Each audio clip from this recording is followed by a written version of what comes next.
오늘 저는 여러분과 함께 낭망치 않는 기도란 제목으로 은혜를 나누고자 합니다. 우리들은 조금 기도하고 쉬 응답이 없으면 곧장 낭망하고 맙니다. 그러나 우리 앞서서 믿었던 믿음의 용사들은 그렇게 쉽게 낭망하지 않았었습니다. 아브라함은 나이 75세 하나님의 부르심을 받아 가나안으로 나아갈 때 하나님께서 그 후사인 아들을 주시겠다고 언약하셨습니다. 그럼에도 불구하고 아브라함은 10년을 기도하고 또 10년을 기도하고 그러고도 또 5년을 기도해서 25년 동안 쉬지 않고 낙심하지 않고 기도한 결과로 그 나이 100세에 응답을 받았었습니다. 믿음의 기도란 하나님의 약속 위에 굳게 서서 근질기게 기도하는 것이요, 믿음의 기도란 뒤로 물러갈 줄 모르고 낙심할 줄 모르는 기도요, 믿음의 기도란 하나님의 뜻이 이루어지도록 불태진의 인내로 부르짖는 기도가 믿음의 기도인 것입니다. 저는 어느 자매님의 간증을 읽고 감명이 깊었습니다. 이 자매님 예수 믿자 말자 구원받은 그 기쁨과 감격을 온 식구들에게 다 나누어야 되겠다고 생각을 하고, 하나님이여 우리 아버지 어머니 형제 자매를 구원하여 주시옵소서 주님께 부르짖기 시작했습니다. 1년 기도해도 효과가 없습니다. 2년이 지나고 3년, 4년, 5년, 6년, 7년, 8년이 지났었습니다. 9년째 접어들자 그만 마음속에 낙심이 다가왔습니다. 9년을 하루같이 가족들의 구원을 위해서 부르시어도 가족들은 점점 더 완악해지고 점점 이방신을 섬기고 있고 주님께로 돌아오지 않기 때문에 하나님이 자기의 기도는 들어주지 않는다고 생각을 하고 말았었습니다.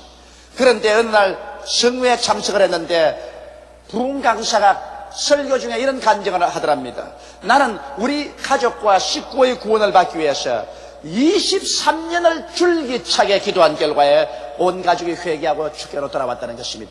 이 말을 듣자 고작 9년째 기도하고 난 다음에 낙심한 자기 자신이 하도 연약하게 보여서 하나님께 크게 회개하고 결심하고 계속 기도한 결과에 10년 만에 그 부모 형제가 한 사람도 남김없이 다 회개하고 예수께로 돌아왔다는 간증을 제가 읽어보았었습니다.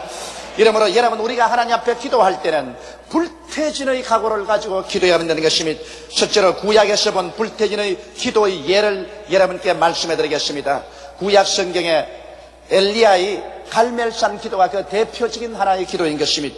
아왕의 아내 이세벨, 두로와 시돈 왕의 딸로서 이스라엘이 아합 왕에게 시집올 때 바알 신상을 가지고 왔습니다. 그리고 바알 신을 섬기는 제사장 450명을 데리고 와서 아합 왕에게 영향력을 미쳐 이스라엘의 야훼 하나님을 섬기는 제단을 다 헐어버리고 야훼 하나님을 섬기는 제사장들을 다 잡아 죽이고 이스라엘 전체가 바알과 아세라산을 섬기는 우상의 나라로 변화시켜 버리고 말한 것입니다. 그러자 하나님께서 진노하셔서 선지자 엘리야를 통하여 이스라엘을 심판하셨습니다. 이스라엘 백성들에게 하나님께서는 3년 6개월 동안 비를 안 주셨습니다.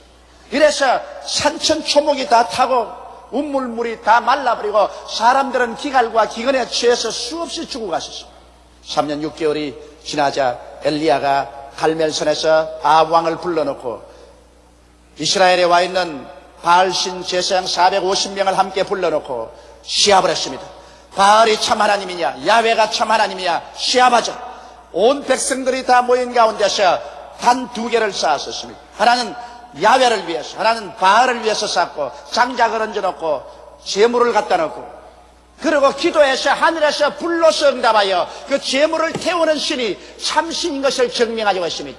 그리고 엘리야가 한 말이 바알의 제사장 너희들은 나보다 수가 많으니 너희들부터 먼저 기도하라고 했습니다.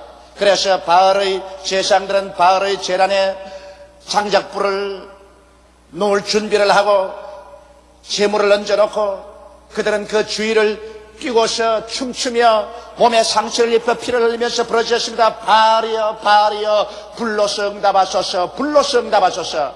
그러나 하루 종일 부르짖고 저녁이 되어도 응답을 하지 않습니다. 엘리야가 조롱을 했습니다. 너희 신이 잠들었는가 보다 그 고함을 쳐서 깨워라. 혹은 너희 신이 여행을 하고 있는가 보다 빨리 불러들이라.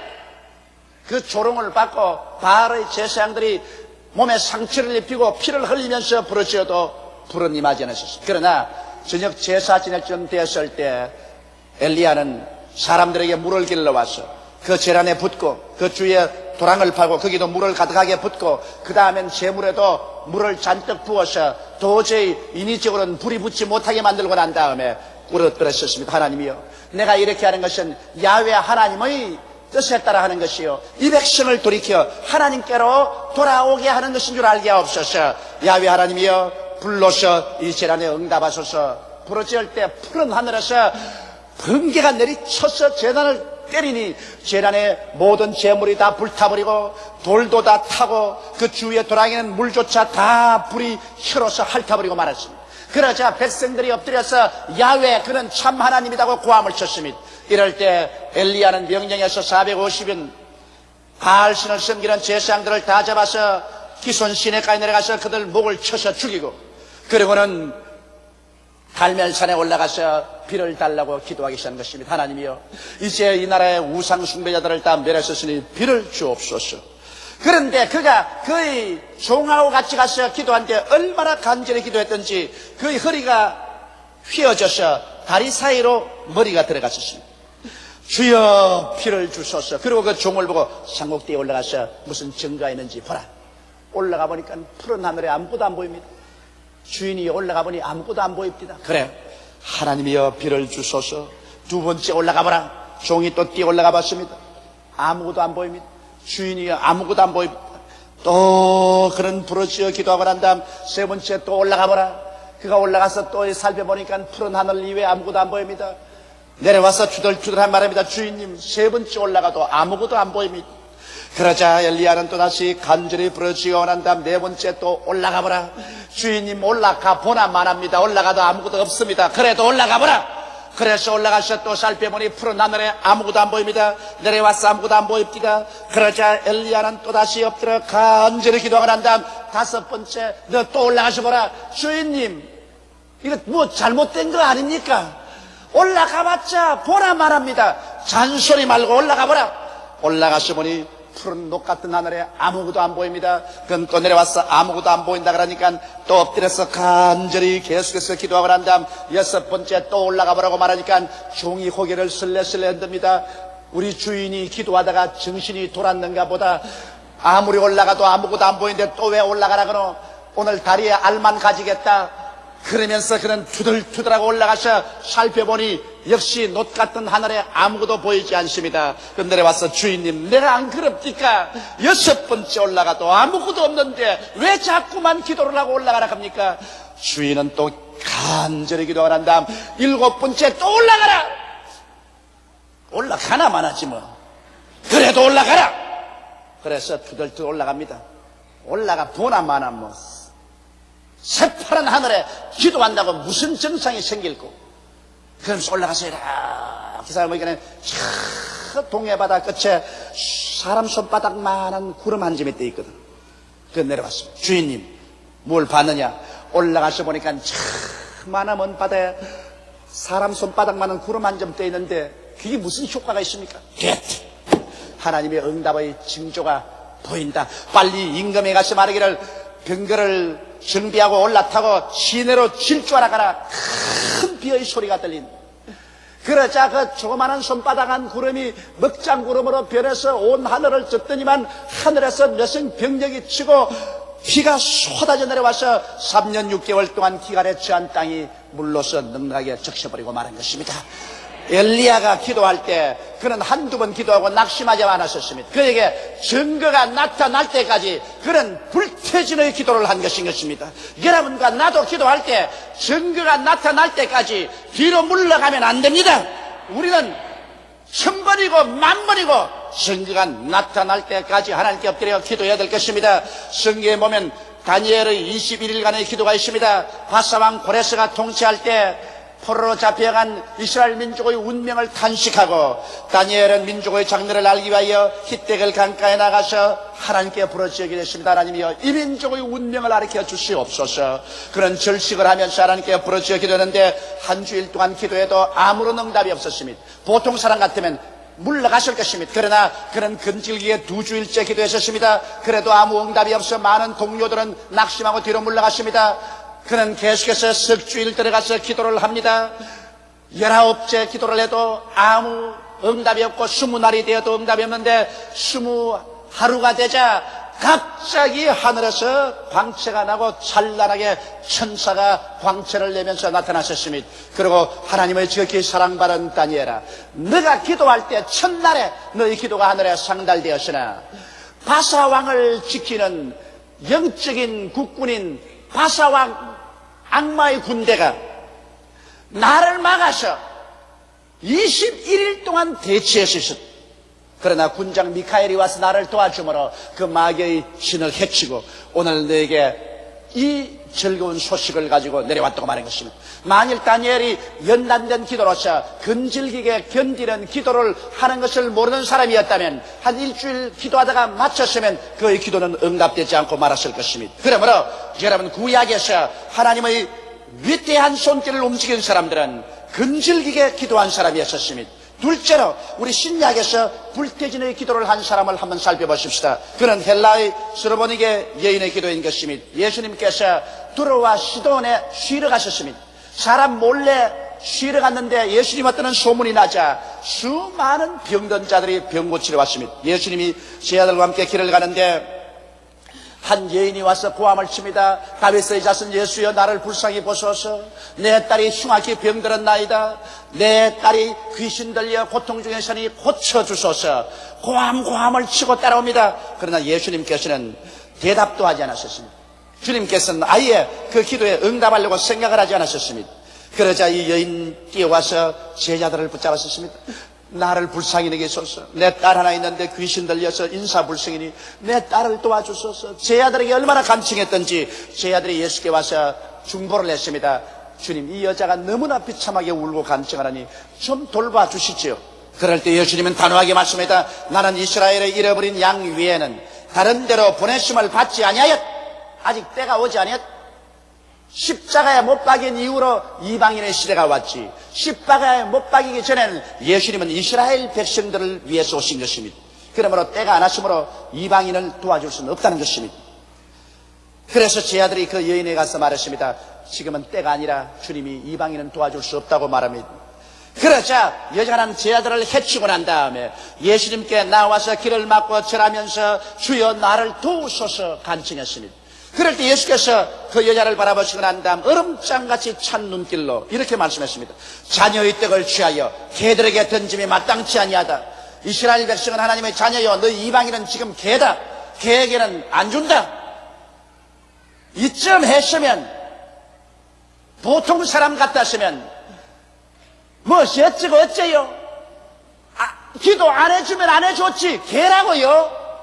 아이고 억울해. 이럴 수가 있느냐. 그리고 소매를 거치고 한바탕 하려고 했을 것입니다.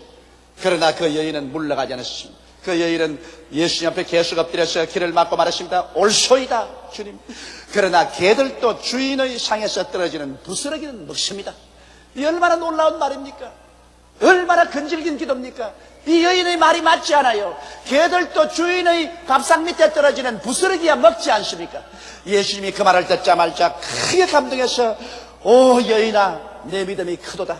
내가 이 말을 하였으므로 내 딸에게서 귀신이 나갔나니라. 그렇게 말씀하셨습니다. 그 여인이 집에 들어가 보니 딸에서 귀신이 나가고 딸이 침상에 완전히 회복되어 누워있는 것을 발견하게 된 것입니다. 만일 이 여인이 쉽게 물러갔더라면 그는 절대로 하나님의 기적을 체험하지 못했을 것입니다. 여러분, 사도행전 시대 오순절 다락방에 성령이 임하여 120문도가 성령으로 충만함 받고 그때로부터 예루살렘에서 유대로 사마리아로 땅까지 복음이 전거했는데, 이야, 사도행전에 어떻게 그렇게 성령이 임하셨는고 사람들은 탄식합니다. 그러나 한 가지 알 것은 이 120명의 주를 따르는 사람들이 한 열흘 동안 집에도 돌아가지 아니하고 일도 하지 아니하고 마음을 같이하여 일심으로 주야로 하나님께 기도했다는 사실을 잊으시면 안 되는 것입니다. 오늘날 또 어떠한 개인이나 어떠한 교회나 어떠한 국가라도 이렇게 많은 사람이 열흘 동안 모든 마음과 뜻을 다해서 하나님께 은혜 받기 위해서 부르짖는다면 사도행전 때보다 더 큰 성령의 역사가 반드시 일어나고 말 것인 것입니다. 오늘 왜 교회가 부흥 안 되느냐, 왜 하나님의 역사가 일어나지 않느냐, 여러 가지 변명과 불평을 말하고 있지만 실상은 이와 같은 근질긴 기도를 하지 않기 때문인 것입니다. 요사이 사는 것이 다 편리해져서 그저 단추만 누르면 모든 것이 툭툭 이루어지니까 기도도 단추 누르듯이 간단히 눌러가지고 응답받으려고 하는 그러한 기질이 있습니다. 여러분, 오늘 우리 여의도 순복음교회라도 우리 교인 전체가 모여서 한 열흘 동안 집에도 돌아가지 않고 이 자리에서 주야로 부르짖어 기도한다면 하늘에서 홍수와 같이 성령이 부어지고 말 것인 것입니다. 사람들은 근질기게 하나님께 부르짖어 기도도 해보지 아니하고 응답하지 않는다고 불평을 말합니다. 이것은 대단히 잘못된 것입니다.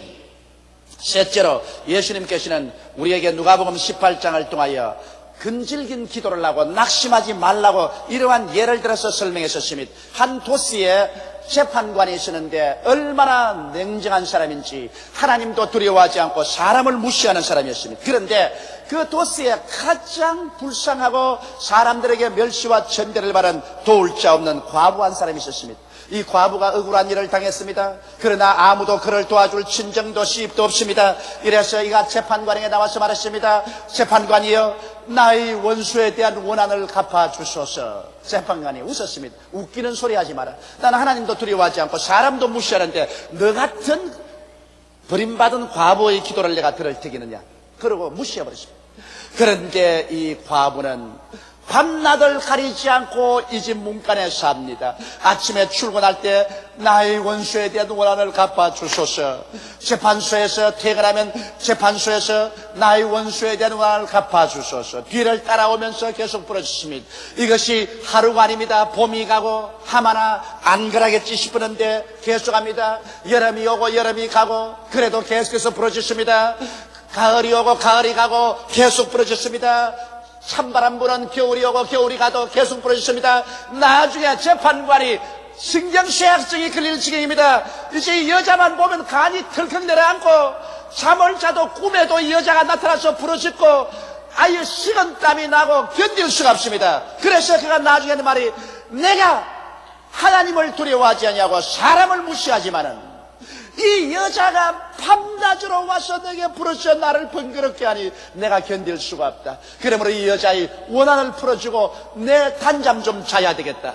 그래서 그가 이 여자의 원한을 풀어주었다고 예수께서 말씀하시면서 이 불의한 재판관의 말한 것을 들으라. 하물며 밤낮으로 하나님께 나와서 부르짖는 대간 백성들의 부르짖음을 하나님이 속히 들어주지 않겠느냐. 하나님께서 곧장 응답해 주시리라. 그러다 내가 세상에 올 때 이와 같은 믿음을 보겠느냐고 말씀하신 것입니다. 주님이 오실 날이 가까울수록 사람들은 점점 믿음이 타락해져서 근질기게 낙심하지 않고 부르짖는 기도를 하지 못하고 있는 것입니다. 아브라함은 25년 기도를 했고 야곱은 20년을 기도를 했으며 요셉은 13년을 기도를 했고 모세는 40년 동안 낙심하지 않고 부르짖어서 그 응답을 받았는데 우리는 일주일쯤 기도해보고 응답 안 온다고 하나님이 어디 계시냐, 날 버렸다, 나는 응답 안 해주신다, 이렇게 말한다면 이것은 아무것도 아닌 것입니다. 이러므로 여러분, 우리는 예수께서 말씀하신 대로 우리는 불태진의 기도를 할 수 있는 마음의 각오를 가지고 있어야 되는 것입니다. 그러면 사람들이 와서 내게 물을 것입니다. 왜 인내의 기도가 필요합니까? 왜 불태진의 기도가 필요합니까? 하나님이 우리를 사랑하신다면 우리 부르짖을 때 즉시로 응답해 주면 될 것인데 무엇 때문에 우리들에게 그렇게 애를 먹이고 부르짖게 만듭니까? 그런 말을 할 것입니다. 그러므로 네 번째, 왜 인내의 기도가 필요한가, 그 이유를 말씀해 드리겠습니다. 인내의 기도가 필요한 이유는 우리 모든 사람들이 인본주의로 살기 때문인 것입니다. 인본주의적 욕심이 깨어지고 하나님 중심의 마음 바탕이 되어야 하나님이 응답을 해 주시는 것입니다. 사람들이 그릇을 예배해야 무엇을 담아줄 수 있지 않습니까? 이와 같이 그릇 속에 더러운 것이 꽉 들어차 있는 그대로 밥을 받아 먹으려면 어떻게 줄 수 있습니까? 그릇 속을 다 깨끗이 소지하고 닦고 정결하게 하고 밥을 받아 먹어야 되지 않겠습니까? 우리가 하나님께 응답 받으려고 할 때 우리 마음 바탕이 바로 그릇인 것입니다. 그런데 우리의 마음 바탕이 육신의 정욕, 안목의 정욕, 세상 자랑으로 꽉 들어차고 인본주의로 정욕으로 쓰려고 구하면 하나님이 만일 그런 사람에게 응답해 주었다가 그 사람 영혼도 잃어버리고 그 주위도 다 망쳐버리고 마는 것입니다. 성경에는 너희가 없는 것은 구하지 아니함이에요. 구하여도 받지 못하면 정력으로 쓰려고 잘못 구함이라고 말씀하고 있는 것입니다. 이러므로 우리가 기도할 때 하나님이 기다리시는 이유는 우리가 깨어져서 정욕을 다 회개하고 인본주의에서 신본주의로 돌아서기를 원하시고 계시기 때문인 것입니다. 이와 같은 변화를 받는 것이 시간이 걸립니다. 변화라는 것이 그렇게 신속히 오지 않습니다. 이러므로 우리가 하나님 앞에 회개하고 깨어지고 내가 변화되는 데는 시간이 걸려서 어떠한 사람은 한 달, 어떠한 사람은 1년도 걸릴 것입니다. 이와 같은 변화받은 바탕 위에 하나님께서 응답하자고 하니까 시간이 걸리게 되는 것입니다. 또한 기도에 시간이 걸리는 것은 마귀의 저항을 물리치고 나아가는데 인내의 시간이 필요한 것입니다. 기도라는 것은 여러분 씨름과 한 가지입니다. 요사이 텔레비에 보면 한국에 씨름이 나오지 않습니까? 뭐 백두장사, 한라장사하고 나오는데 씨름하는데 보십시오. 딱 붙잡고 서서 한, 둘, 셋 하고 그냥 휙 넘어지는 사람 보았어요? 사력을 다해서 안 넘어지려고 몸부림을 치다가 결국 한 사람이 넘어지고 한 사람이 이기는 것입니다. 여러분 우리도 씨름입니다. 우리의 싸움은, 우리의 씨름은 혈과 육에 대한 것이 아니라고 성경은 말하고 있는 것입니다. 그러나 우리 씨름은 이기게 되어 있습니다. 이미 십자가에서 예수님께서 마귀의 정사와 권세를 밝히 벗어버려 무장해제해버렸습니다. 그러므로 마귀는 이미 정복된 마귀지만 아직 쫓겨나지는 않았었습니다. 안 쫓겨났기 때문에 결사적으로 우리 기도를 막습니다. 우리가 하나님께 응답받아서 하나님 체험을 하고 그리스도의 복음이 전파되지 않게 하려고 결사적으로 막습니다. 그러므로 이미 이겨놓은 전쟁이지만은 실험은 해야 되는 것입니다. 이러기 때문에 여러분 실험이라는 것이 그렇게 쉽게 넘어지지 않습니다. 우리는 밀고 밀리면서 계속해서 실험을 해서 마귀를 몰아쳐야 되는 것입니다. 나는 정신병자를 위해서 과거에 많이 기도를 한 사람입니다. 그때는 교회가 적고 시간이 많아서 한 사람 한 사람에게 관심을 기울이고 기도해 줄 수 있었는데 저희 체험으로는 가장 쉽게 나가는 마귀도 최소한도 3시간 동안 계속해서 기도해야 될 수 있습니다. 보통 6시간, 10시간, 어떤 것은 일주일 계속해서 부르짖어 기도해야 쫓겨나갑니다. 그래서 마귀는 이미 쫓겨나게 되어 있지만은 그럼에도 불구하고 막습니다.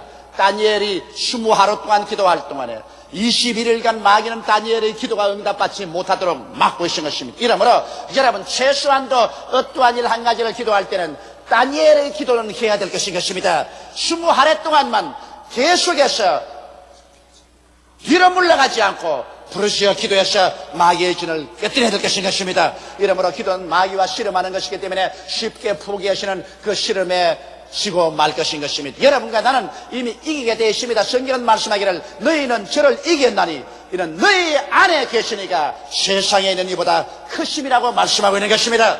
우리 속에 계시는 하나님의 성령이 세상에 있는 어떤 마귀보다 크므로 우리가 뒤로 물러가지 않고 계속해서 밀어붙이면 결국 승리는 우리의 것이 되는 것입니다. 그 다음 또 우리가 인내의 기도가 필요한 것은 믿음의 기도가 되기 위해서는 인내의 시련이 필요한 것입니다. 성경에는 믿음으로 구하고 조금 더 의심하지 말라고 말했는데 여러분 우리가 진실한 믿음이 아니면 조금 세월이 흘러가고 시간이 걸리면 마음속에 구름같이 의심이 피어올라서 그 믿음은 박살해버리고 마는 것입니다. 그러므로 진짜 믿음이냐 가짜 믿음인 것은 시간이 걸려봐야 합니다. 이러므로 우리가 기도할 때 하나님은 너가 진짜 믿음으로 기도하느냐 이것은 가짜냐를 알아보기 위해서 주님이 시간을 걸리도록 하는 것입니다. 진실한 믿음은 눈에는 아무 증거 안 보이고 귀에는 아무 소리 안 들리고 손에는 잡히는 건 없어도 뒤로 물러가지 않고 불태진의 기도를 해 나가는 것입니다. 그러나 신실한 믿음이 아닌 사람은 조금 기도하다가 환경이 어려워지고 응답이 오지 않으면 그만 원망 불평 탄식하고 뒤로 물러가 버리고 마는 것입니다.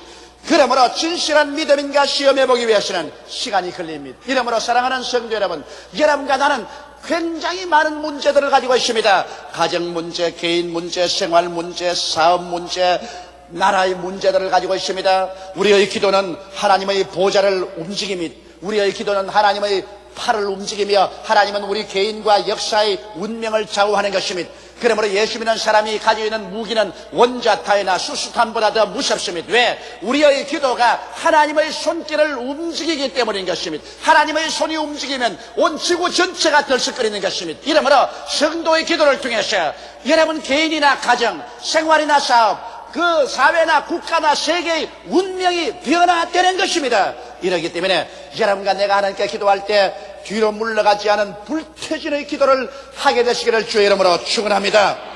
응답받는 길은 확실한 믿음과 결코 낭망치 않은 마음의 자세와 끈질긴 인내로서만 이루어지게 되는 것입니다. 오늘날 만일 우리 성도들이 이와 같은 마음의 자세로서 기도했다면 수많은 문제들이 해결되고 하나님의 거대한 영광이 나타나게 되었을 것입니다. 우리 다 같이 고개 숙여 기도드리겠습니다.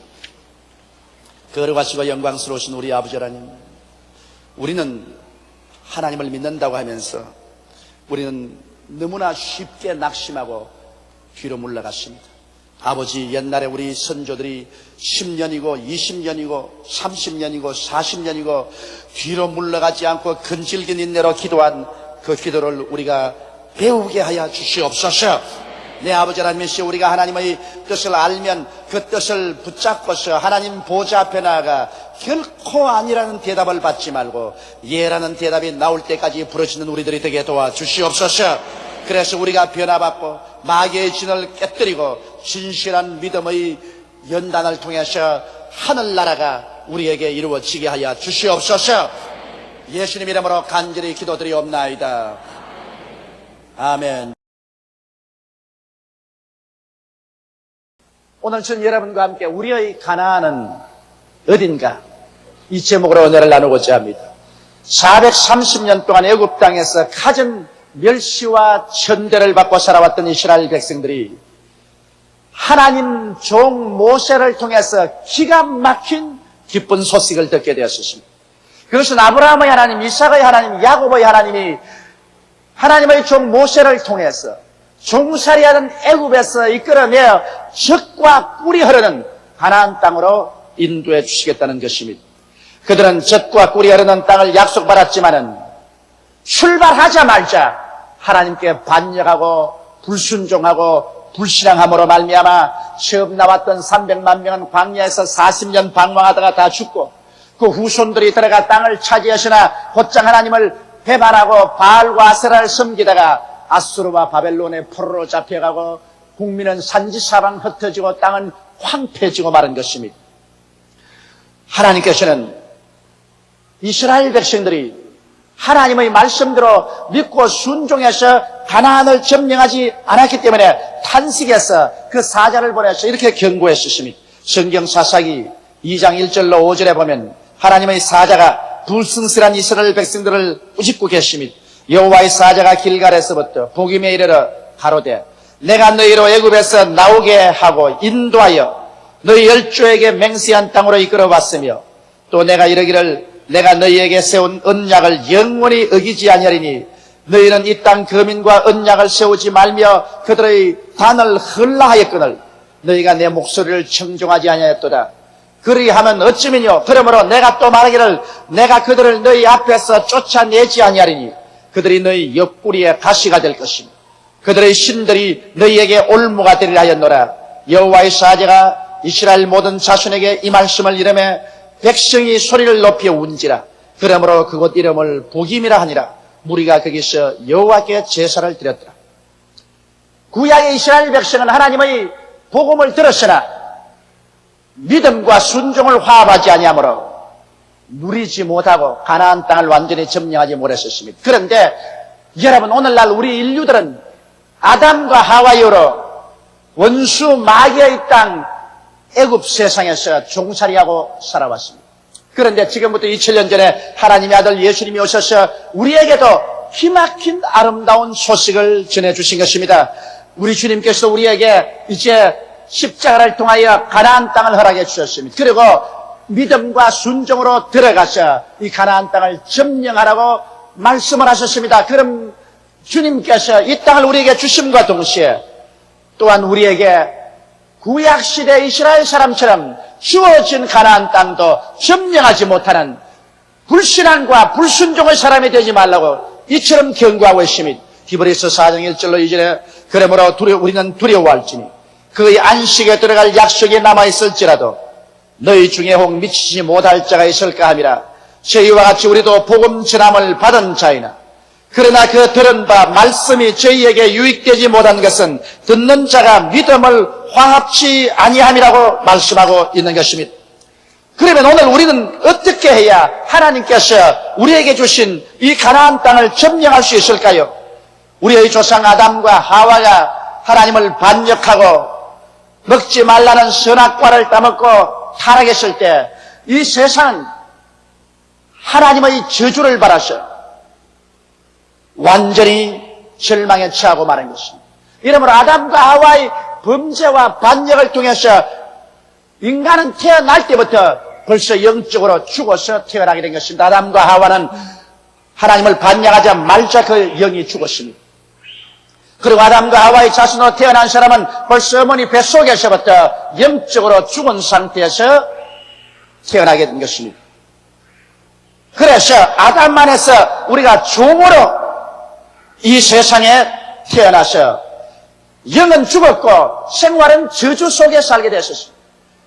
땅은 가시와 은극기를 내도록 하나님이 저주해서 사람들의 이마에 땀을 흘려야 먹고 살며 가정도 평안을 잃어버리고 말한 것입니다.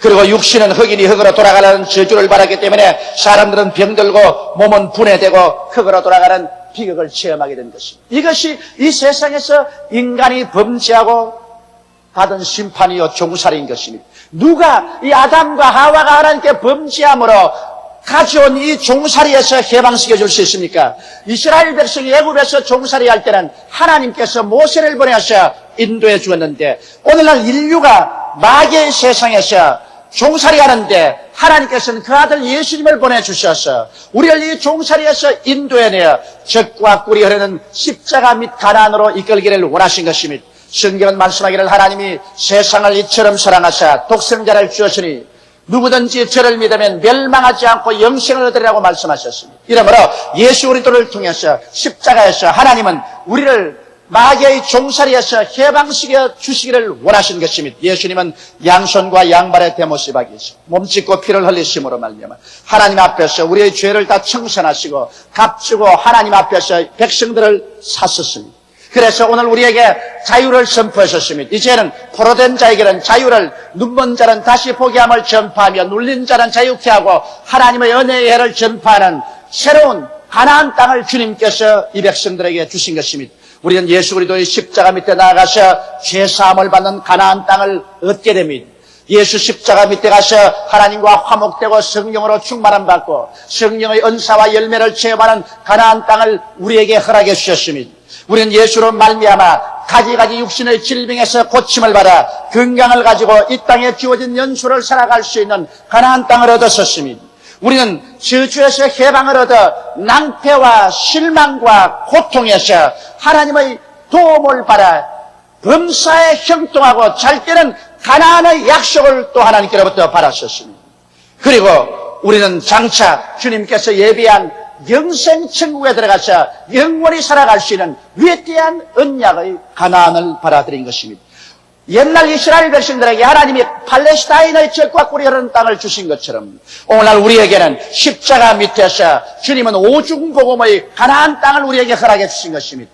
그러므로 이스라엘 백성이 믿음으로 들어가서 가나안 땅을 점령해야 되는 것처럼 하나님께서는 오늘날 여러분에게도 십자가 밑에서 오중복음을 주시고 이 가나안 땅을 믿음으로 들어가서 점령하라고 말하고 있는 것입니다. 이스라엘 백성은 불순종과 불신앙으로 제1세대는 가나안 땅에 들어가지도 못했고 제2세대가 들어가고 난 다음에도 곧장 불순종과 불신앙 때문에 가나안 땅에서 쫓겨나고 마는 것입니다. 오늘날 그러므로 우리는 하나님의 경고를 듣고 불순종과 불신앙을 회개하고 우리에게 주어진 십자가 밑의 가나안 땅을 점령하게 되시기를 주님의 이름으로 축원합니다. 하나님께서는 여호수아에게 가나안 땅을 점령하기 위해서는 마음의 분명한 태도와 자세가 필요하다고 말씀한 것입니다. 가나안 땅을 분명히 알았었으면 그에 들어가기 위해서는 마음을 준비해야 될 것을 말씀했는데 이 여호수아에게 말씀한 그 교훈과 훈계를 우리가 받아들여 우리도 그와 같은 마음을 다스림으로 우리에게 주어진 십자가 밑에 오중복음의 가나안 땅을 점령할 수 있게 되어야 될 것입니다. 첫째로 하나님께서는 가나안 땅을 얻는 마음의 자세로서 우리는 하나님의 능력을 의지하고 사는 삶의 태도를 가지라는 것입니다. 사람들은 인본주의가 되어서 인간의 지식과 지혜와 총명으로 살려고 합니다. 무엇을 하는지 인간적으로 생각합니다. 그러나 가나안 땅에 들어가기 위해서는 우리는 하나님 중심으로 살고 하나님의 능력을 가지고 살아야 되는 것입니다. 하나님의 지혜와 지식과 총명을 의지하고 살아야 되는 것입니다. 이스라엘 백성이 애굽에서 나와서 홍해수가에 왔었을 때 홍해수는 창렬하여 건너갈 배도 없고 다리도 없었습니다. 그런데 뒤에는 애굽의 바로왕이 즉시로 전 군대를 동원해서 이스라엘 백성들을 도로포로로 잡으려고 질풍처럼 뛰어왔었습니다. 그들은 앞에는 창렬한 홍해수요 뒤에는 애굽의 군대 사이에 샌드위치가 되었었습니다. 이스라엘 백성들은 그만 인간적으로 생각해보니 갈 길이 막연하고 이제는 죽었습니다. 그래서 땅을 치고 호국하고 통곡하며 말하기를 모세야 어찌하여 애굽에 장사터가 없어 우리를 홍해수에 가에 데려와서 죽게 하는 거. 애굽에서 종살이하면서 살았으면 좋았겠다고 말했었습니다. 이스라엘 백성들은 인본주의자요 인간의 수단과 방법으로만 모든 것을 생각했습니다. 그러나 여기 모세는 하나님의 능력을 의지하는 사람이었습니다. 그래서 그는 말했습니다. 여러분이여 안심하고 잠잠하라. 오늘 야훼께서 우리를 위해서 싸우시리니 너희가 오늘 본 이 애굽 백성은 다시는 영원히 보지 못하리라. 이는 야훼께서 우리를 위해서 싸우심이라고 말했었습니다. 아닌 게 아니라 하나님께서 나타나셔 이스라엘을 위해서 싸워주셨고 홍해수를 갈라주셨고 이스라엘 백성은 육지같이 홍해수를 건너고 뒤에 따라온 애굽 사람들은 모두 다 물이 덮여서 수장하고 마는 것입니다. 그러므로 여러분 우리가 예수 믿고 하나님의 은총인 오중복음의 가나안 땅에 들어가기 위해서는 우리는 하나님의 능력을 의지하는 믿음을 가져야만 되는 것입니다. 사람의 수단과 방법을 의지하고 살아서는 안 됩니다. 나의 의인은 믿음으로 말미암아 살리라고 말했기 때문에 예수를 믿고 나온 사람은 이제 믿음으로 살지 인간의 수단과 방법으로 살아서는 안 됩니다. 여호수아기 1장 5절에 너희 평생에 너를 능히 당할 자 없으리니 내가 모세와 함께 했던 것처럼 너와 함께 있을 것임이라 내가 너를 떠나지 아니하며 버리지 아니하라고 말씀하신 것입니다. 이러므로 사랑하는 성도 여러분 주님께서 십자가를 통해서 우리에게 허락한 이 오중복음의 가나안은 하나님의 능력을 믿음으로 말미암아 소유할 수가 있는 것입니다. 오늘날 또 여러분께서 눈에 아무 증거 안 보이고 귀에는 아무 소리 안 들리고 소용 잡히는 거 없어도 하나님의 약속을 믿고 나아가면 하나님의 능력이 우리와 같이 하여 주시는 것입니다. 그뿐 아니라 우리는 하나님께서 우리와 함께 하심을 늘 마음속에 알아야만 되는 것입니다. 사람들은 자기 혼자 있다고 생각하면 그만 마음에 외로워지고 두려워지는 것입니다. 그러나 하나님이 함께 하시는 것을 알면 강하고 담대해질 수 있는 것입니다. 이스라엘 백성들 가운데 여러분 하나님께서 같이 계신 것을 안 사람들은 강하고 담대한 믿음으로 나아갔지만은 하나님이 같이 계시기를 모르는 사람들은 언제나 원망하고 불평하고 탄식한 것입니다. 오순절날 보십시오. 120문도가 예수 그리스도가 십자가에서 죽고 장사되고 승천하시고 난 다음 50일 동안 하나님이 같이 계신다고 믿지 않았기 때문에 마음이 불안해서 그들은 한 사람에게도 전도하지 아니하고 한 사람의 병도 고치지 못하고 하나의 귀신도 쫓아내지 못하고 아무런 기적도 못하고 50일 동안 웅크러져 벌벌 떨고 있었습니다. 그러나 오순절 날이 이르면 그들이 모인 곳에 하나님의 성령이 임하여서 그들이 성령이 충만하자마자 하나님이 우리와 같이 계시고 하나님이 우리 안에 계신 것을 알자마자 똑같은 예수님의 제자들이 용감하게 일어나셔 담대하게 나가 복음을 전가하니 하루에 3,000명 이튿날 5,000명도 낳고 미문가에 안진뱅이도 낳고 하나님의 기사와 이적이 일어나고 귀신은 쫓겨나고 하나님의 기적은 일어났던 것입니다. 이처럼 여러분 하나님이 우리와 함께 계신 것을 알고 우리가 담대히 행하면 하나님의 역사가 일어나지만은 늘 하나님이 구말리 장치는 멀리 있는 것으로 알고 늘 연약하고 불안에 떨면 아무 일도 안 되는 것입니다. 이러므로 오늘날도 우리가 하나님이 우리와 함께 계신 것을 알기 위해서는 예수 믿고 여러분께서 사도시대 사람들처럼 성령으로 충만하게 받아야 되는 것입니다. 우리가 예수 그리스도 이름으로 기도해서 성령이 충만해지면 바로 하나님 성령께서 우리와 같이 계시기 때문에 우리가 하나님 안에 하나님이 우리 안에 있는 것을 체험하게 되고 강하고 담대한 믿음을 얻게 되는 것입니다. 여러분, 하나님은 여러분이 한 사람도 남김없이 예수님께서 십자가에서 몸짓고 피를 흘려 사주신 오중복음의 가나안 땅을 점령하기를 간절히 원하시고 계신 것입니다.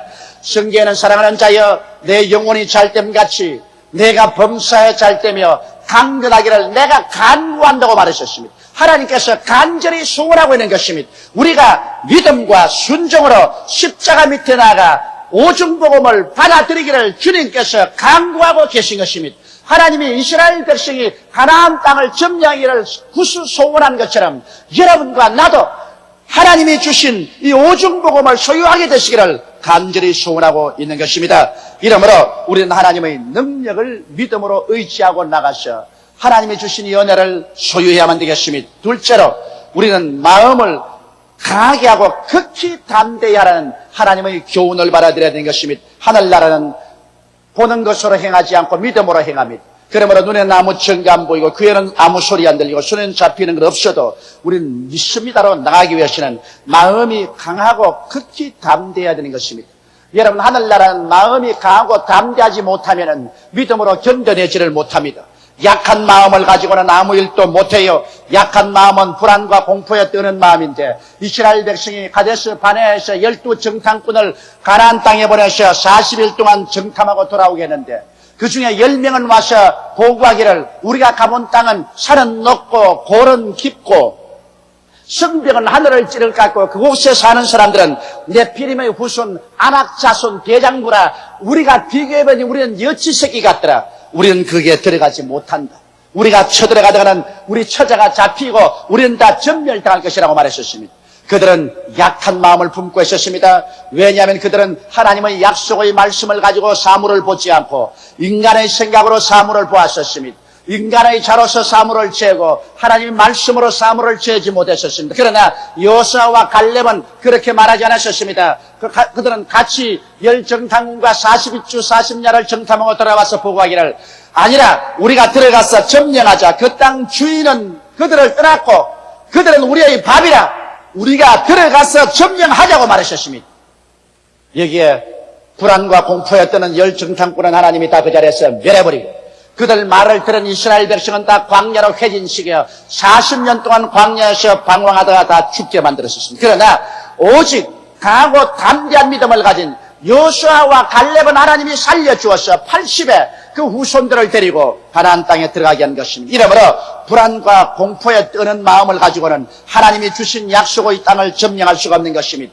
또 열등의식에 눌린 마음도 안 됩니다. 자기를 비하고 노예 근성을 가지고 나 같은 사람이 무엇을 하냐, 나는 못한다, 나는 안 된다고 하는 이런 사람들 하나님 사용하지 않습니다. 언제나 패배주의가 되어서 뒤로 물러가는 사람을 하나님이 어떻게 사용합니까?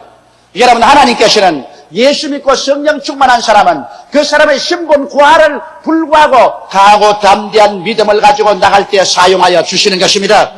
모세가 나이 40에 독립운동을 일으키다가 실패하고 광야에 가서 40년을 사는 동안에 완전히 열등의식과 좌절감의 포로가 되고 말한 것입니다. 이제는 몸은 넓고 허리는 굽어지고 기력은 사라졌습니다. 용기도 사라졌습니다. 40년 광야에서 그 총명과 지혜도 다 녹슬어버리고 말았습니다. 그래서 그는 열등의식과 패배주의에 꽉 들어차 있는데 하루는 양무리를 끌고 호렙산 주위를 가는데 호렙산 가시 능쿨에서 불이 붙었었습니다. 불이 붙으면 타가 없어질 것인데 불은 활활 타는데 이 뜰기나무는 그대로 있었습니다. 하도 이상해서 가보니까 그 뜰기나무 안에서 불꽃 가운데서 야훼 하나님이 모세야 모세야 내가 쓴 땅은 거룩하니 너 발에 신을 벗으라고 말씀하신 것입니다.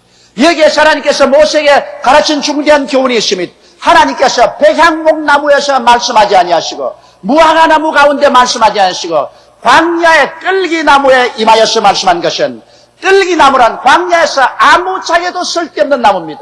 제목으로도 못 쓰고 불뗄감으로 못 쓰는 버림받은 나무, 나무 잎사귀도 다 마르고 아주 앙상한 뜰기나무 가운데서 주님이 나타나신 이유는 모세는 자기 자신이 열등의식과 패배주의와 좌절감에 눌려 뜰기나무같이 버림받은 자라고 생각하고 계시는데 하나님께서는 뜰기나무에도 성령의 불이 임하시면 하나님의 메신저가 될 수 있다는 것을 보여주신 것입니다. 이렇기 때문에 나는 못났다, 나는 안 된다, 나는 할 수 없다, 나는 패배자라는 이러한 감정을 버려야 하나님이 사용하시는 것입니다. 뜰기나무에도 하나님 성령이 임하셔서 불꽃 가운데 하나님께서 말씀하는 것입니다. 여러분이 뜰기나무 같을지라도 하나님 성령이 임하시면 하나님은 여러분을 귀하게 사용하게 되는 것입니다. 이러므로 약한 마음을 버리고 마음을 강하게 해야 되는 것입니다. 그리고 담대해야 돼요. 우리가 인생을 항상 부정적인 것만 바라보면 마음의 담대함을 잃어버리고 맙니다. 이 세상에서는 부정적인 것도 있고 긍정적인 게 있습니다. 우리나라 정치도 자꾸 안 되는 것만 자꾸 바라보고 말하면 그만 마음속에 소망을 잃어버리고 부정적이 되지요.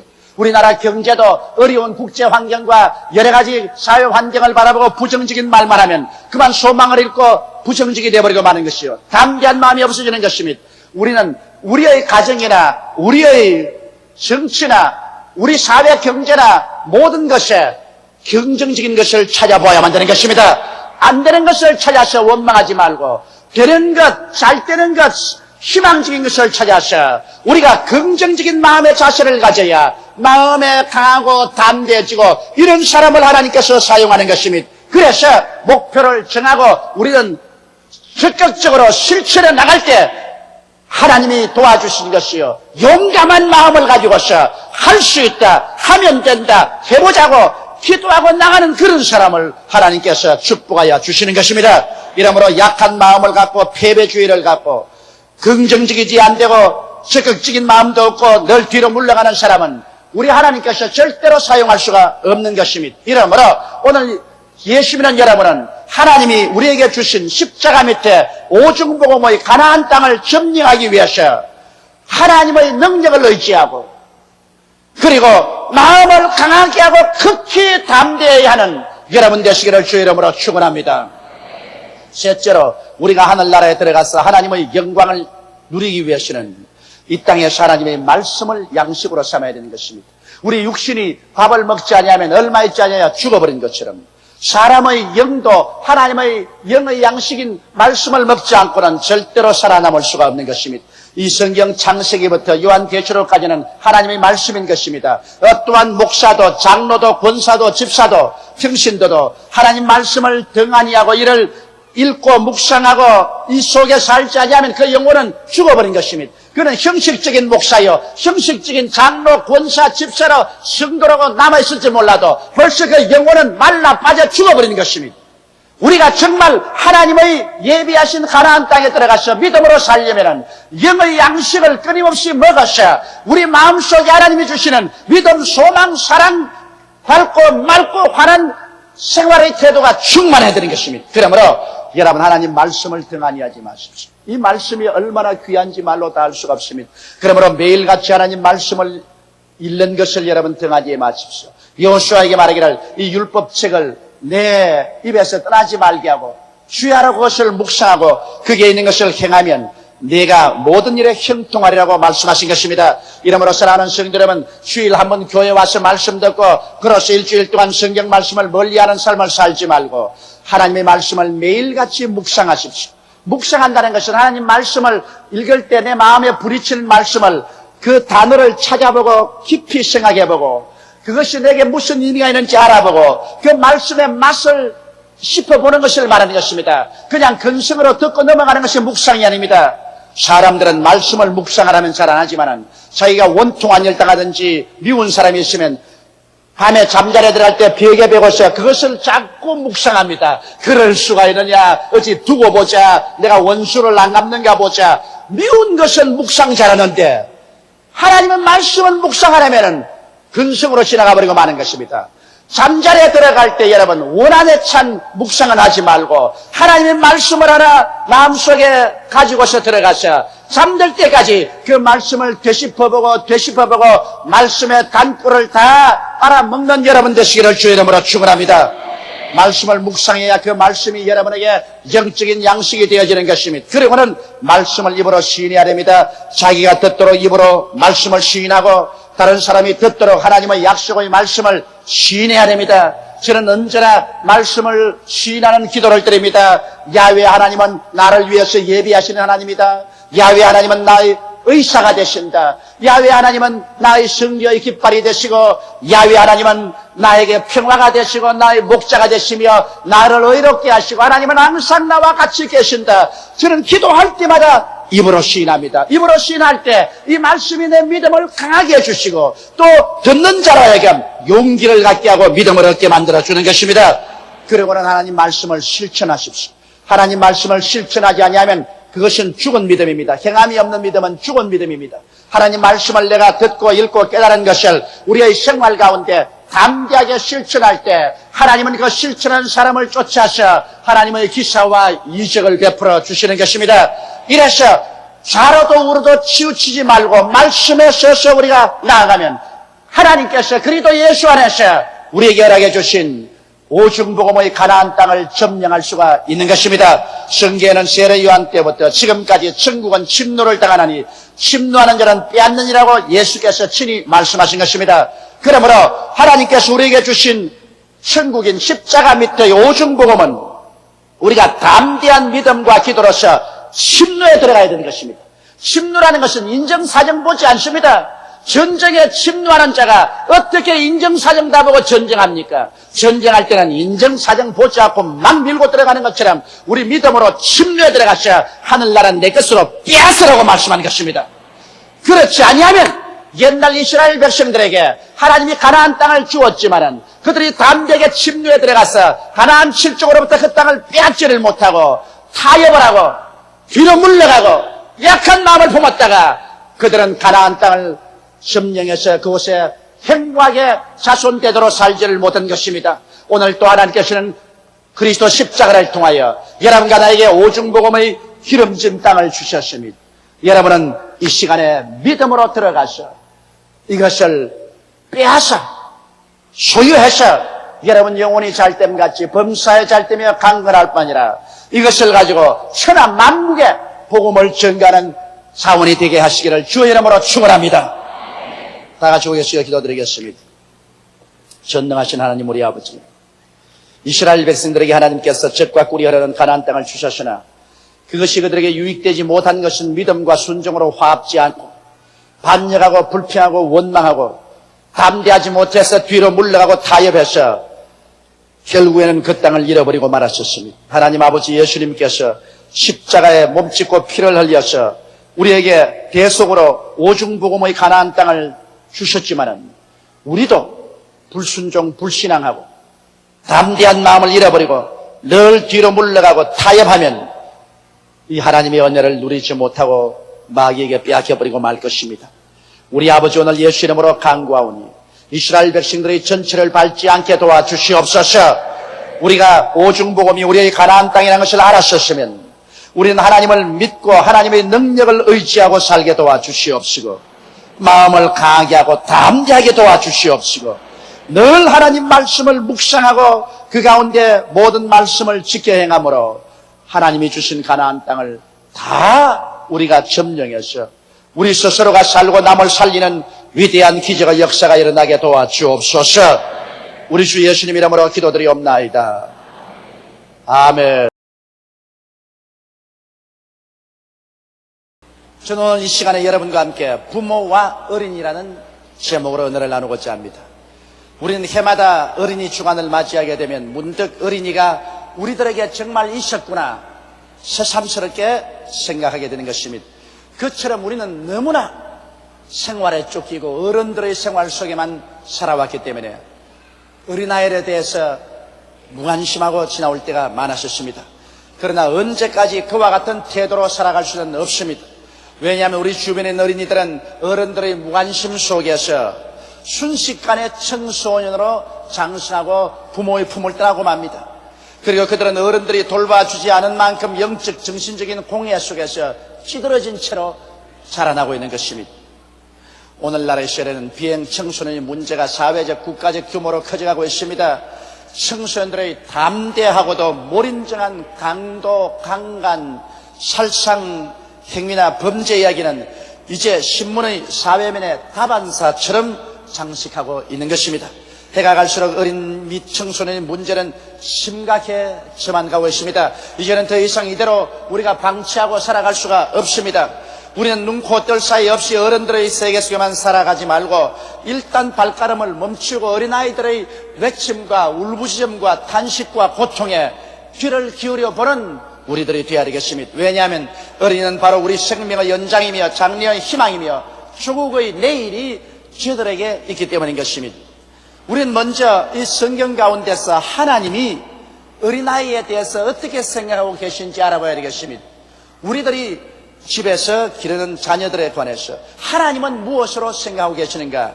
이 사실은 시편 127편에 상세하게 기록되어 있습니다. 성경에는 자식은 야훼의 주신 기업이라고 말했습니다. 자식은 우리의 소유물이 아닙니다. 천지와 만물을 지으신 야훼 하나님께서 우리에게 맡겨준 기업이다. 그러므로 하나님의 것을 우리가 일시적으로 맡아서 돌볼 따름인 것입니다.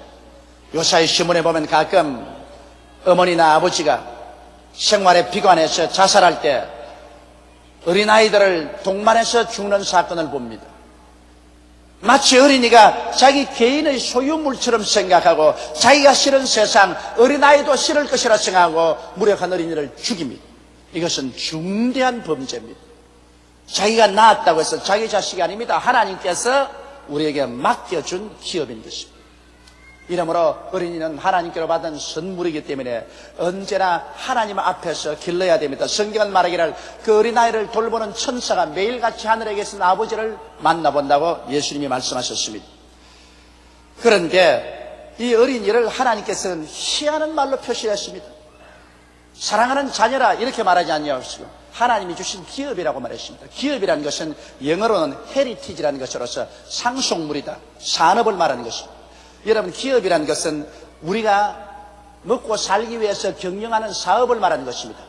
기업을 잘 운영하려면 돈을 투자를 많이 해야 되고 시간을 들이고 몸을 들이고 그리고 열심히 경영을 해야 기업이 잘 되는 것입니다.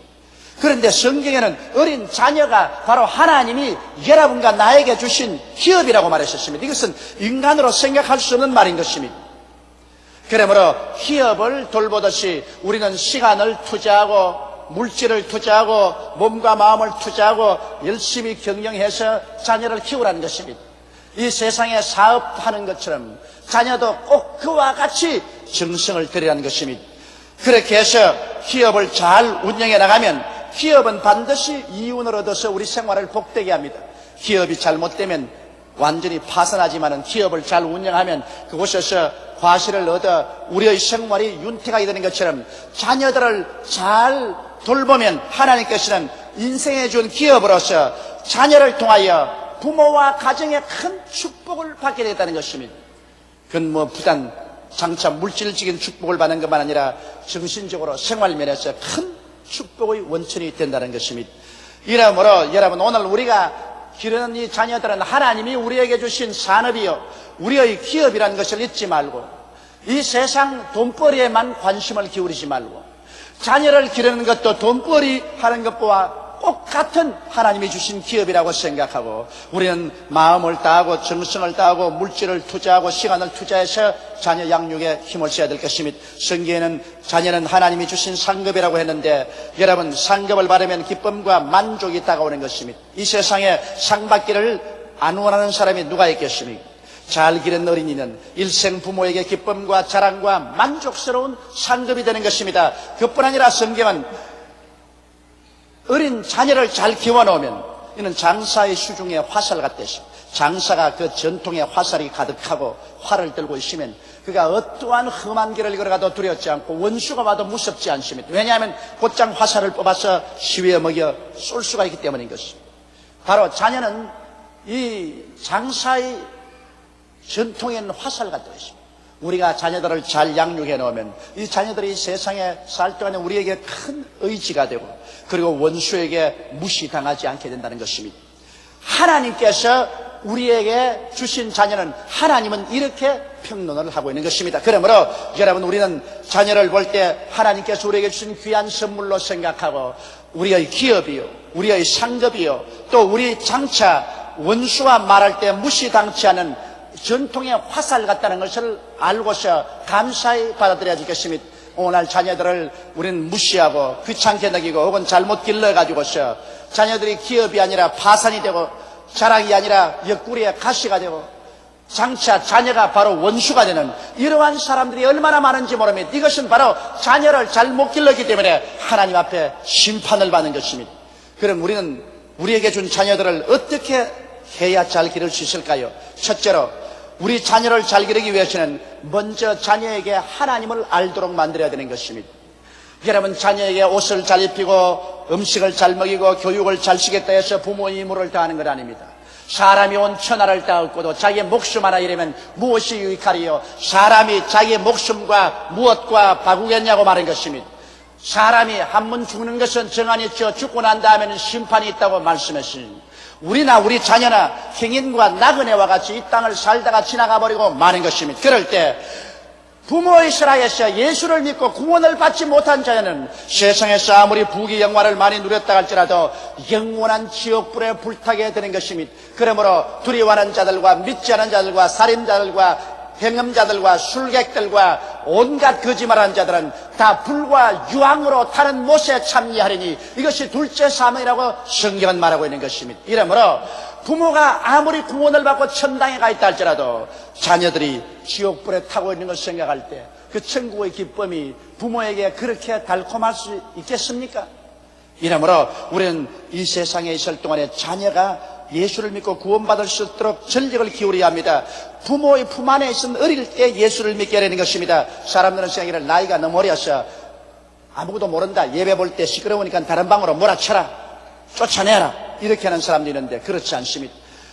누가복음 18장 16절에 보면 예수께서 그 어린 아이들을 불러 가까이 하시고 이러시되 어린 아이들이 내게 오는 것을 용납하고 금하지 말라. 하나님의 나라가 이런 자의 것이니라고 말하셨습니다. 예수님께서 어린아이를 내게 오는 것을 금하지 말라고 하는 것은 어린아이가 예수께 올 수 있는 능력이 있다는 것입니다. 바로 하늘나라가 이런 자의 것이고 어린아이에게 예수를 믿고 구원을 받을 수 있는 능력을 하나님이 주어 놓으셨다는 것입니다. 그러므로 놀랄 만큼 어린아이들은 신앙심을 가지고 있습니다. 하나님은 태어날 때부터 벌써 예수를 믿고 구원받을 수 있는 그 능력을 자녀들에게 두어 놓은 사실을 알고 여러분, 어머니나 아버지 품 안에서 이제 아빠, 엄마하고 말을 배울 때 그때 벌써 예수님을 가르치고 하나님을 가르쳐야 됩니다. 어린아이들은 예수께 나올 수 있는 능력이 있는 것입니다. 어른들은 이 세상에서 그 생활이 찌들어지고 속이고 속임을 당하고 그래서 마음이 완악하고 이론이 많고 논리가 많아서 솔직하고 담백하게 예수를 구주로 모셔드리지 않습니다. 그러나 어린아이들은 직감적인 신앙이 있습니다. 어린아이들은 의심치 않고 말씀을 전할 때 그대로 하나님의 계시를 받아들이는 것입니다. 마태복음 18장 3절에 가라사대 진실로 너희에게 이르노니 너희가 돌이켜 어린아이들과 같이 되지 아니하면 결단코 천국에 들어가지 못하려고 말씀하고 있는 것입니다. 어른들조차도 깨어지고 회개해서 그 마음의 의심을 버리고 마음이 직감이 맑아져서 성령의 계시를 받지 않고는 하늘나라에 들어가지 못한다고 했는데 어린아이는 깨어질 필요가 없습니다. 그 마음 자체가 직감적이어서 하나님의 계시를 제각받기 때문에 애들에게 예수를 증거하고 구원을 받도록 우리는 부모로서 돌봐주는 것입니다.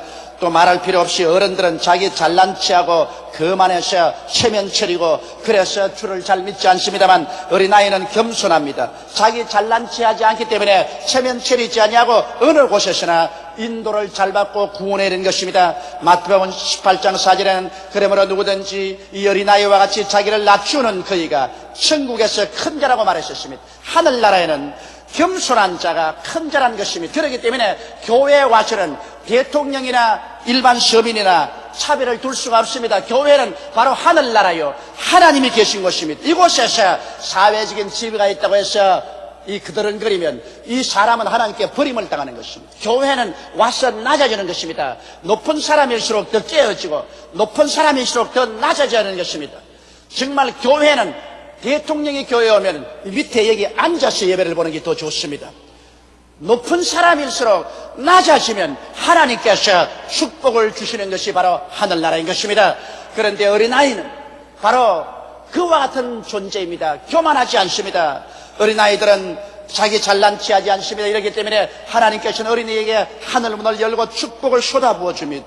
그러므로 어린아이일 때 우리는 열심히 전도해서 어린아이들을 예수 믿게 해야 되는 것입니다. 어린아이들이야말로 마음의 탐욕과 욕심이 없기 때문에 진실하고 참되게 하나님을 잘 섬깁니다. 어른들은 교회 와서 예배를 드리더라도 진실한 마음이 없이 욕심이 꽉 들어차서 하나님을 이용하고 복이나 받으려고 탐욕으로 섬기는 사람 많습니다. 그러나 어린이들은 그렇지 않습니다. 누가복음 18장 17절에 보면 내가 진실로 너에게 이르노니 누구든지 하나님의 나라를 어린아이와 같이 받들지 않는 자는 결코 들어가지 못하리라고 말씀한 것입니다. 그러므로 여러분, 우리는 어린아이들이 하나님께서 특별히 구원하기로 작정하고 여러분과 내게 맡겼다는 사실을 잊어서는 안 되는 것입니다. 잠언서 22장 6절에는 마땅히 행할 길을 아이에게 가르치라. 그리하면 늙어도 그것을 떠나지 아니하리라고 말하셨습니다.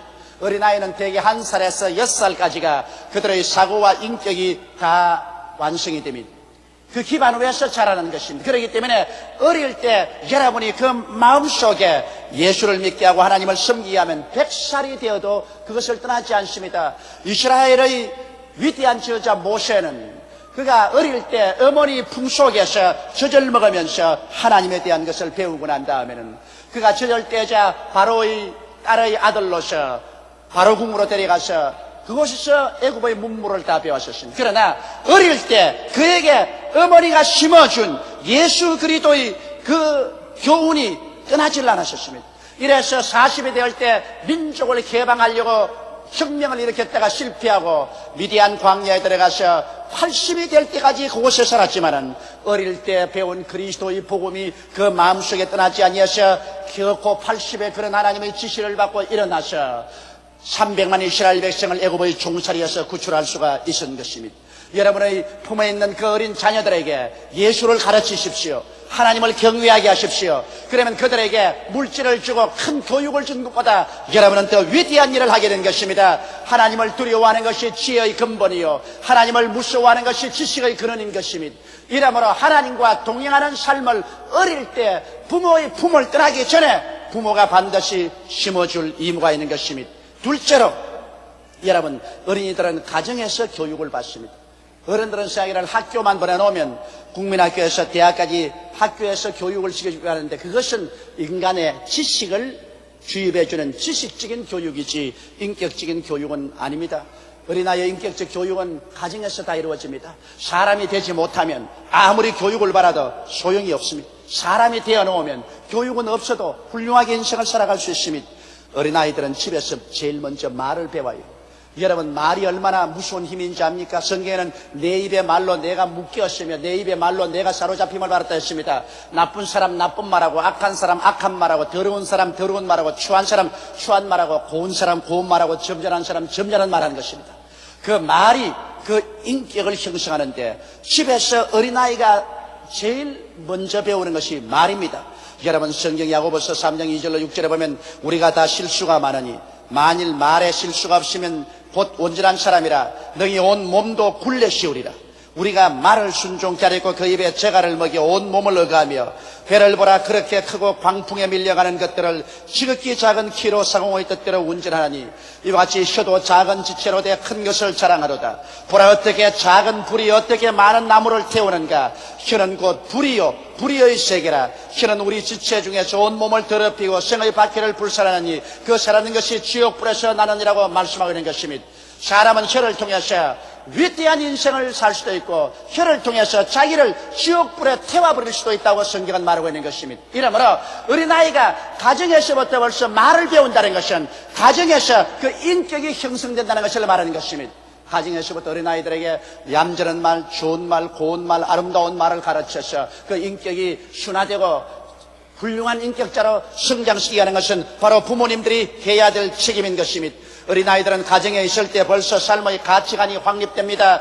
가정에서 부모가 세속적이고 음란하고 방탕한 생활을 하면 이것이 인생인 줄 알고 자녀들은 그것을 장성해서 그 모습대로 살아갑니다. 그러나 부모님들이 경건하고 도덕적이고 훌륭한 삶을 살면 자녀들은 자연적으로 그것을 배워서 그 길을 걸어가게 되는 것입니다. 저는 저희 스스로 인생을 살펴볼 때 뼈저리게 느낍니다. 50이 넘은 오늘날에도 나는 내 생애 속에 우리 아버님이 어릴 때 보여준 그 생활 모습이 뼛속까지 사무쳐서 아버지의 삶이 나의 속에 반복되어 나오는 것을 종종 봅니다. 저는 어릴 때 우리 가정에서 자랄 때 주변의 동리에 사는 사람과 우리 가정을 늘 비교해 볼 수 있었습니다. 이웃집에 놀러 가면은 그 부모들이 우리 친구들을 욕할 때 무섭게 해요. 야, 이 혓바질 놈아, 야, 이 범 물고 갈 놈아, 이 빌어먹을 놈아, 이렇게 욕을 하는데 나는 한평생을 어릴 때부터 어른까지 자랄 때 우리 어머님께서 혓바질 놈 소리 들어본 적도 없고 빌어먹을 모르는 소리도 들어본 적이 없습니다. 굉장히 내 마음에 그게 기억이 돼요.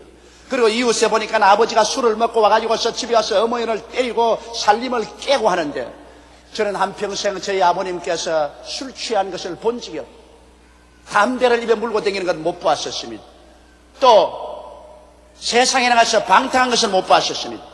이러기 때문에 6.25 사변이 나서 한국이 전부 다 파괴되고 가정들이 무너지고 우리가 다 풍지박산되어 살 때 저도 부두에서 일도 하고 세상에 나가서 일도 하고 나쁜 사람들과 섞여 있었습니다만 그 속에서 수많은 유혹이 다가왔습니다. 술 취하고 담배 피고 음란하고 방탕한 유혹이 왔지만은 어릴 때 아버지가 내게 심어놓은 그 삶의 이미지가 내 마음에 있어서 그때 예수를 믿지 않았으면서도 저는 술을 입에 대지 아니하고 담배를 피지 아니하고 음란한 곳에 가지를 않았었습니다. 그것이 부모님들이 어떻게 사는가, 그것이 자녀들에게 얼마나 깊은 인상을 준다는 것을 저는 뼈저리게 마음속에 느꼈었습니다. 자녀들이 잘못되어서 세상에 나가서 옆구리에 가시가 되는 것은 가정교육을 부모가 잘못 시켰기 때문인 것입니다. 우리 한국 사람들은 어린아이들을 과보호합니다. 잘못해도 잘했다고 합니다. 잘한 것은 잘하고 잘못한 것은 단호하게 버려야 됩니다. 오늘날 여러분 해외 나가서 보면 예배 드릴 때 일본 애들이나 서양 애들은 예배 시간에 아주 착하게 잘 봅니다. 그런데 한국 이민들이 가는 있는 예배당에 가면 예배 보는데 애들이 막 뛰어댕기고 심지어 내 설교하는데 강당에 올라와서 내 옷을 다 잡아 당기고 교회 구석구석에 가서 오줌 누고 똥까지 사놓습니다. 그래도 부모님이 우이야 내 자식, 아이고 내 자식 그럽니다. 그것은 그 자식을 죽이는 것입니다. 여러분 교회당에 와서는 단호하게 앉아서 조용하게 예배 보도록 자식을 가르쳐야 돼. 교회당에 와서 내 던져버리고 뛰어댕기도록 하는 것은 자식 못 키우는 거야. 때린다고 애가 죽는 것은 아닙니다. 잘못한 것은 엉덩이를 때려 바로 키워야 돼. 나는 외국에 가서 한국인 모임에 예배 보러 갈 때마다 애들 교회에서 뛰어댕겨서 그 교회 미국 사람이나 서양 사람 본교회 목사가 나가서 교회에서 나가라고 고함 치는 것 들을 때 수치스러워 얼굴을 뜰 수가 없어. 한국 사람들은 자기 자식이면 너무 과보호하고 너무 동물적으로 사랑합니다. 좋은 것은 좋고 나쁜 것은 나쁘고 단호하게 스탠다드를 세워서 자녀 교육을 해야 되는 것입니다. 자녀들은 집안에 있으면서 자랄 때 사랑과 미움도 배우는 것입니다. 여러분 가정에서 부부간에 서로 사랑하고 부모 자식 간에 사랑하는 가정에서 자란 애들은 밝고 긍정적인 인격을 가지고 사랑할 수 있는 능력이 있습니다.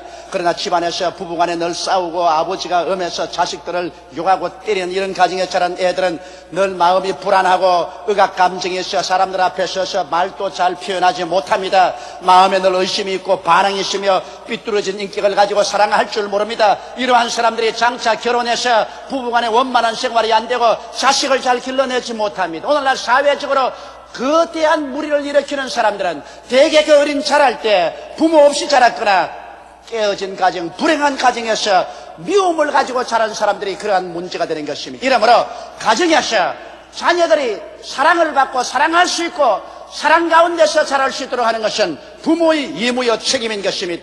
어린아이들은 부모를 삶의 모델로 삼습니다. 아버지가 횡포하면 그 자식이 자라서 나도 결혼하면 아내를 때리고 발길로 차는 횡포하는 것이 삶의 모델인가 생각합니다. 어머니가 치맛바람을 날리고 그냥 아버지를 못 살게 굴고 집안에서 어머니가 막 뛰어들면 그 딸도 자라면서 아하 시집가면 저렇게 사는가 보다 그렇게 합니다. 희한하게 제가 30년의 목회를 하면서 수많은 가정에 이혼하는 것을 보았는데 그 이혼을 하고 그 가정에서 그렇게 슬픔을 당한 자녀들이 절대로 이혼하지 싶은데 이혼 안 한 가정보다도 이혼한 가정에서 자란 자녀들이 나중에 성장해서 자녀 시집가서 쉽게 또 이혼을 하더라는 것입니다. 이것은 부모의 모범이 자녀들의 생애 속에 그렇게 무서운 영향력을 미치고 있다는 것을 증명하는 것입니다. 셋째로 여러분 어린아이와 미래에 관해서 우리는 깊이 생각해야 됩니다. 어린이는 하나님의 작품이요 여러분과 나의 작품이 아닙니다. 어린아이는 태어날 때부터 자기 개인의 개성과 소질을 가지고 태어납니다. 제가 장애장의 날에 경북 안동에 있는 지인아 교육학교를 방문했었습니다. 그곳에서는 소위 말하는 바보 천치들만 모아놓고 교육을 시키는 곳입니다. 몸은 다 컸으나 마음은 어린아이입니다. 여러분, 거기 교장 선생님 말을 들으니까 거기에 있는 어린아이들에게 수도꼭지를 틀었다가 닫는 것, 이거를 가르치는데 3,000번을 가르쳐야 수도꼭지를 닫았다가 열 수 있다는 것입니다. 그렇게 지능적으로 지진되어 있습니다. 그럼에도 불구하고 한 가지 놀라운 것은 지능은 지진이지만은 그들에게 본능적으로 하나님이 인생을 살아갈 소질을 주었다는 것입니다. 한 가지 소질이 있는데 그 소질을 개발해주면 기가 막힌 일을 한다는 것입니다. 거기에 있는 이 학생이 술을 놨는데 그 수 놓는 솜씨가 얼마나 좋던지 여자대학교에서 가정과에서 전문으로 술을 놓는 이 학생보다 술을 더 잘 놓는다는 것입니다. 목각을 하는 사람은 정말 전문으로 목각을 하는 사람만치 목각을 잘해요. 머리는 완전히 바보지만은 그러나 하나님께서는 버리지 아니하고 먹고 살아갈 수 있는 소질을 그들에게 주어놓고 있다는 사실을 알고 저는 깜짝 놀랐었습니다. 여러분, 오늘날 우리가 자녀를 키울 때 그 자녀 속에 있는 개성과 소질을 살려줘야 되는 것입니다. 무조건하고 개성도 소질도 다 짓눌러버리고 이놈아 출세해라 출세해라, 인류 고등학교에 인류 대학에 들어가서 출세해라, 자기는 대통령도 못 되었으면서 자식 보고는 대통령 되라, 판사 되라, 검사 되라. 되고 싶으면 쥐가 되지 왜 자식 보고 되라 그러냐. 자기도 못된 것을 자녀에게 막 억압을해서 자녀들이 수고하고 무거운 짐을 지고 그의 생활이 병들어가고 삐뚤어져가고 있는 것입니다. 이러므로 오늘날 자녀들의 개성과 소질을 살려주는 교육을 해야지, 출세 일변도로 부모의 욕망의 희생물로 여러분 절대로 삼지 마십시오. 저는 내 자식 서희를 길렀지만은 절대로 출세하라는 말 안 합니다. 내 개인의 욕망을 애에게 덮어 씌워서 그대로 하라고 저는 말하지 않습니다. 나는 애들에게 늘 하는 말이 있습니다. 인생이란 뭐냐? 밥 먹고 사는 거다. 예수 잘 믿고 몸 건강해서 밥 먹고 살면 그로서 인생은 다른 것이다. 그게 뭐 대통령이 된다, 장관이 된다, 높은 사람이 된다, 그것은 다 걸치는 액세서리에 불과하고 며칠 후 다 벗어버리고 간다. 그러므로 예수 잘 믿고 몸 건강하고 밥 먹고 사는 것이 인생이다. 그러면 요새 애들이 히 웃습니다. 그러나 나도 옛날에 웃었으니까. 옛날에 나도 우리 아버님께서 저보고서 그런 말씀을 하셨습니다. 나는 폐병이 걸리고 정상 교육을 못 받고 좌절되고 낙심했을 때 아버님께서 저보고 용기야, 그 좌절하고 낙심하지 마라. 인생이란 뭐냐? 밥 먹고 사는 거다. 그래서 아버지가 못났어. 다른 사람처럼 해주지 못하니까 솔직히 못한다 그러시지 무슨 밥 먹고 사는 게 뭐냐? 인생이란 근사한 그 무엇이 있겠지.